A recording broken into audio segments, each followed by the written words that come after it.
नमस्कार, मी Deepti Gharde. Mission Maharashtra news मध्ये आपले स्वागत आहे. स्वरदर्पण म्युझिक अकादमीच्या वतीने 24 मे रोजी सायंकाळी 5:30 वाजता सायंटिफिक सभागृह, लक्ष्मीनगर येथे सेमी क्लासिकल म्युझिक इव्हेंट आयोजित करण्यात आला आहे, अशी माहिती कार्यक्रमाच्या आयोजिका डॉक्टर मीनाक्षी वाडबुद्दे यांनी आज पत्रकार परिषदेत दिली.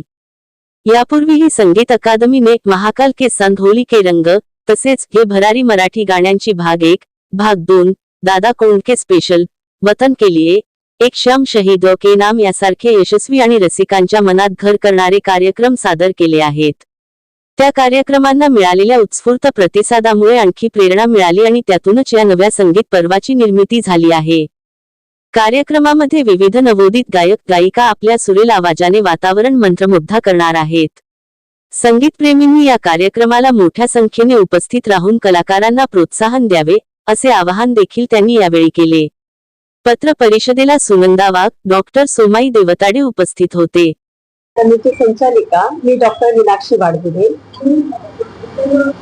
पत्रकार परिषद घेण्याचे कारण असे की मागील 15 वर्षापासून स्वरदर्पण म्युझिक अकादमी संगीत क्षेत्रामध्ये कार्यरत आहे.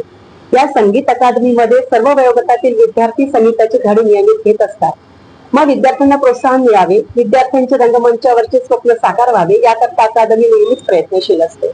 आणि याच प्रयत्नातून, याच वाटचालीतून स्वरदर्पण अकादमीने आतापर्यंत वतन के लिए, एक शाम शहीदों के नाम, हे भरारी मराठी गाण्यांची दादा कोंडके स्पेशल भाग 1, भाग 2 आणि मागील वर्षी महाकाल के संग होली के रंग अशा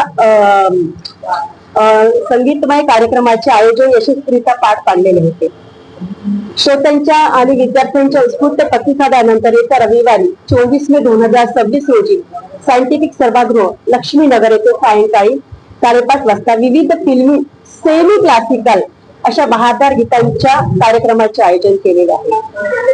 यामध्ये कीबोर्डवर प्रशांत खडसे, ड्रम राजू गजबिये, ऑक्टोपॅडवर पवनराज भोयर, तबल्यावर कृणाल दहेकर आणि तीर्थेश आणि सूत्रसंचालन RJ रोहित हे सांभाळणार आहेत. आणि साऊंड, लाइटिंग आणि स्टेज अशोक रेड्डी सांभाळणार आहेत. तरी आपण सर्वांना अशी विनंती आहे की आपण नवोदित गायकांचे आणि विद्यार्थ्यांचे मनोबल वाढवावे आणि कार्यक्रमाचा आनंद घ्यावा.